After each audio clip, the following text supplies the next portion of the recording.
si esa es la realidad productiva de una provincia como Córdoba, eso explica que si se aplica indiscriminadamente un impuesto que sin compensaciones equivale al 86% de las ganancias de un productor eficiente de soja, 86% de la ganancia, eso explica por qué se ha generado tanta rebelión en la provincia de Córdoba, como en la provincia de Santa Fe, como en la provincia de Entre Ríos, como en la provincia de Buenos Aires. Esto es porque en lugar de estar atacando a sectores de una ganancia extraordinaria muy concentrados, se ataca indiscriminadamente a sectores medios. Y puede ser verdad también, como se ha dicho también en los debates, no tengo la posibilidad de decir si esto es así, que el campo ganó, por ejemplo, 10.000 millones de pesos o de dólares más de lo previsto. Pero una cosa es pensar en el campo y otra cosa es pensar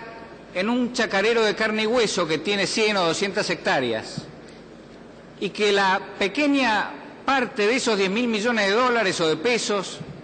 que gana el campo, él la va a utilizar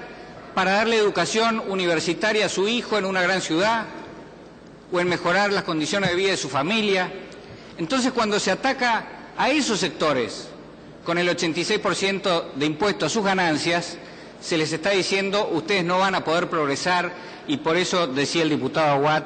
esto ataca el sentido mismo de las clases medias. La verdad, señora presidenta, es que nosotros tampoco compartimos la herramienta de atacar a la producción para combatir ya no la inflación, sino los índices de inflación. Cuando vemos que se ha estancado la producción de carnes en la Argentina o que ha aumentado la muerte de hembras en la Argentina, de hembras vacunas, y vemos que en Brasil han aumentado 50 millones de cabezas en 10 años, o cuando vemos que la Argentina ha tenido los niveles récord en 5 años de caída de la producción lechera en los momentos de mayor precio internacional de la leche, y vemos que Brasil ha aumentado en los últimos 10 años 9 millones de hectáreas de producción, nos parece que a lo mejor hay otras herramientas que tiendan a aumentar la producción para combatir la inflación y no hacer lo contrario. De hecho, hemos visto que la inflación en la Argentina no baja y en cambio baja la producción. Y hemos visto que sucede lo contrario en otros países como Brasil. Nos preocupa, por supuesto, la solución del último problema, el de los altos precios internacionales que genera suba de la canasta básica de alimentos en la Argentina. Pero también vemos, señora presidenta, que si se utilizaran las retenciones del trigo para subsidiar el consumo nacional de trigo, el trigo en la Argentina debería ser gratis, y no lo es porque las retenciones de trigo se utilizan para otros fines. Y nos pasa lo mismo con la carne. Si se utilizaran los derechos de exportación a las carnes para subsidiar los cortes populares de consumo nacional de carne, la carne debería ser muy barata y, sin embargo, señora presidenta, se ha mantenido estable para los productores el precio del kilo, mientras que se ha duplicado para los consumidores el mismo precio en 3 años. Así que hay alguien acá que se queda con la diferencia y esto tiene mucho que ver con la inflación. No me voy a extender mucho, señora presidenta, pero quiero saludar otros efectos beneficiosos del conflicto que hemos padecido los argentinos en los últimos 120 días. Quiero hablar de valores y me parece que se ha iniciado en la Argentina una discusión sobre algunos valores que va a hacer que seamos distintos de acá para adelante de lo que fuimos para atrás. Quiero hablar del valor de la democracia en cuanto implica respetar al otro, respetar a cada persona, pensar que el otro tiene algo importante que decirnos, pensar que tenemos cosas comunes con el otro y que es nuestro compatriota y que no tenemos que destruirlo, sino que tenemos que tratar de entenderlo y entender sus intereses para ver cómo conjugamos esos intereses con el interés común. El respeto democrático implica reconocer que no solamente uno de los poderes del Estado es el depositario de la voluntad popular, sino que también somos depositarios de la voluntad popular los diputados de la Nación reunidos en esta Cámara, por lo menos en igualdad de condiciones con otros estamentos del Gobierno. Y siendo eso así, la verdad es que no entiendo el artículo 2 del dictamen de mayoría, cuando denota un afán extraordinario de los señores miembros del Congreso para no cumplir con los deberes que le da la Constitución y para desesperadamente tratar de pasarle los propios deberes, las propias responsabilidades de fijar impuestos al Poder Ejecutivo Nacional. No entiendo por qué nosotros tenemos que estar tan desesperados por deshacernos de facultades que nos da la Constitución y pasárselas a otro poder. ¿Por qué queremos no ejercerlas? Además, lo que es peor en este caso, la Corte Suprema de la Nación ha dicho que aunque querramos nosotros delegar estas facultades tributarias, no lo podemos hacer después de la reforma constitucional del 94, como lo dijo en el caso Selcro. También se ha discutido de otros valores en la Argentina en estos últimos días, muy importantes, como el valor del federalismo. El valor del federalismo no es menor, porque también una aplicación indiscriminada de retenciones en lugar de la aplicación de un impuesto a las ganancias a los que ganan,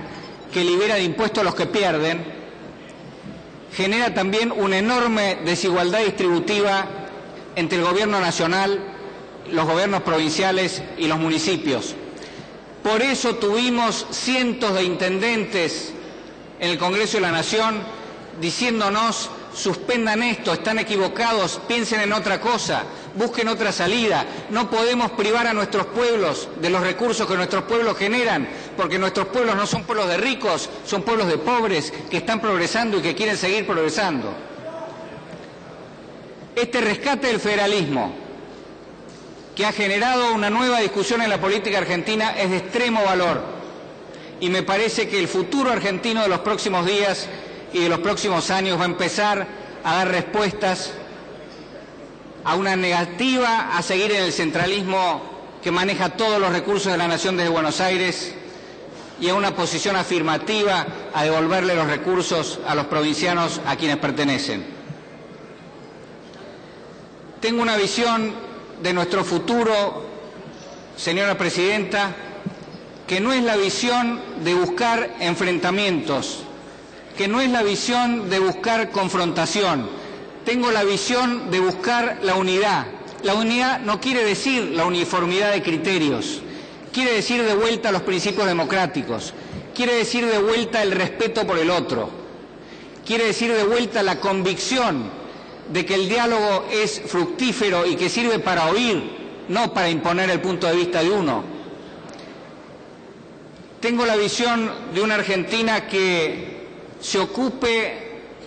de resolver la inflación con las herramientas que la resuelven, de una Argentina que se ocupe de generar educación como principal herramienta de erradicación de la desigualdad social. Tengo la visión de muchos que manifestaron con alegría en estos días en las plazas del interior, en las rutas, en las plazas de la capital federal, defendieran las ideas que defendieran,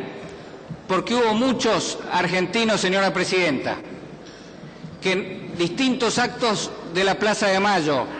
defendieron valores importantes para la Argentina, defendieron lo que ellos creen que es lo mejor para la distribución del ingreso.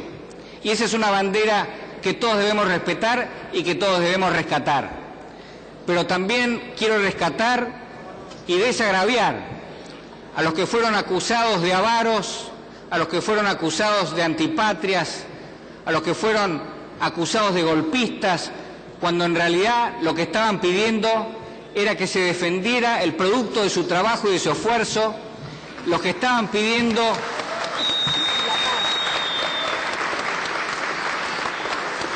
que se defendiera la paz social basada en el diálogo, los que estaban pidiendo que las instituciones de la República funcionaran como están funcionando en este momento y como van a seguir funcionando, y los que estaban, ya termino, defendiendo los sagrados intereses de las provincias argentinas, que no son las subordinadas de la nación, sino que son los elementos fundantes de la nación argentina. Ese es el sentido de nuestra lucha estos días, que le hemos llevado con alegría, con satisfacción y que la llevamos para adelante con optimismo. Muchas gracias, señor presidente. Gracias, señor diputado.